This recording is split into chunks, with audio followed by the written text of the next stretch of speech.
Magic, dear brothers and sisters, is a contract between the magician and one or more of the devils, the shayateen, where the magician, he does acts of worship for the shayateen, in return for the shayateen doing acts of obedience for him. So the magician, he worships them, prostrates to them, he glorifies them, he humiliates himself in front of them in order that they will then begin to work for him. So with magic, what we have to understand is that it displays many of the same characteristics as jinn possession. Because when that magician, he does these acts of worship to these jinn, those jinn are then going to go and possess the individual. They're going to go and then try and harm this individual, try and carry out the reason and the mission with which they were sent. So it's gonna have a lot of the same characteristics. Signs of magic.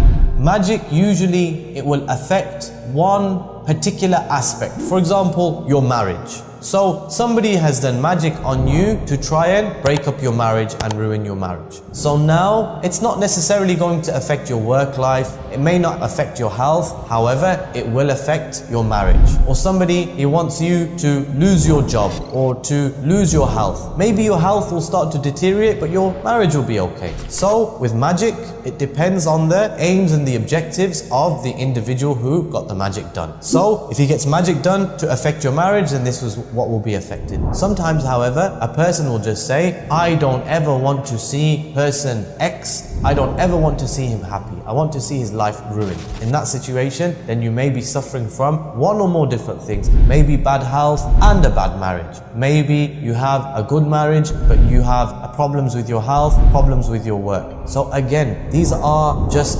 guidelines where we can try and ascertain perhaps there's a problem and I should seek more knowledge and start seeking some more advice. Likewise with dreams. Dreams are a very clear indication that a person may be suffering with magic or with possession which was the result of magic. So if you're constantly dreaming of dogs, if you're constantly dreaming of snakes, if you're constantly dreaming of spiders, if you're constantly dreaming about blood, if you're constantly seeing yourself in a grave or around blood and you're seeing these types of things in your dreams, then it may be that you have serious issues with regards to magic, with regards to jinn possession. So in that situation, I would advise you to make ruqya or to seek ruqya. Likewise, a dislike of Islam, a dislike of the Quran. Why? Because the jinn is there. Remember that magic, it almost always, in the vast majority of cases, 99.9%, it comes with jinn. You're going to find these type of blocks. Somebody has done magic on me to prevent me from getting married. I'm going to find like a block on marriage. Whenever I consider somebody for marriage, everything is going fine. Then suddenly out of the blue, I have a change of heart. And now when I think about getting married, I feel sick and I feel anxious and maybe I begin to vomit, etc. This is more than likely somebody doesn't want you to get married. Somebody's put a block on you getting married, or a block on your mind, or a block on your health, or a block on your wealth.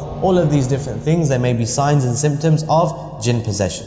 Likewise, suffering from illnesses that doctors simply cannot explain, or suffering with illness after illness after illness. This may be a sign of magic. So for example, I had a case where I was told by the jinn, during the ruqya, I've given her cancer. So then, a few days later, this individual came back and said, I found a lump on my chest. And I've had this examined by the doctors and they say that it looks like a cancerous lump. I said, look, by Allah, I'm telling you this is not a cancerous lump. Do not go and get chemotherapy, etc. Rather treat this with the book of Allah. Treat this with the sunnah of the Messenger sallallahu alayhi wasallam. Alhamdulillah, within a couple of weeks, this lump, it had disappeared. And there was no need to go for chemotherapy, etc, etc. Now, I'm not saying if you find a lump, then that means you're possessed. But what we are saying is that sometimes these illnesses, they have a direct link with jinn possession and with magic. You may find mood swings. The individual, they may have extreme mood swings. Go from being extremely happy to being extremely sad in an instant. The blinking of an eye. They go from laughing to crying in an instant. Or you may find ta'weez. So you may find ta'weez in your house, something that you didn't put there. You may find blood on your doorstep, or you may find blood in your home. You may find animal eggs, so chicken's eggs which have been smashed on your doorstep. You may find salt on your doorstep. You may find a dead bird in your garden, or you may find a dead chicken which has no head, which has been beheaded. You may find all of these different things. And in reality, if you find like a dead animal and there is magic involved, then this is the animal that they would have sacrificed to the jinn, seeking to come close to him, and then they've thrown that into your house, and then obviously the problems are going to begin. Likewise,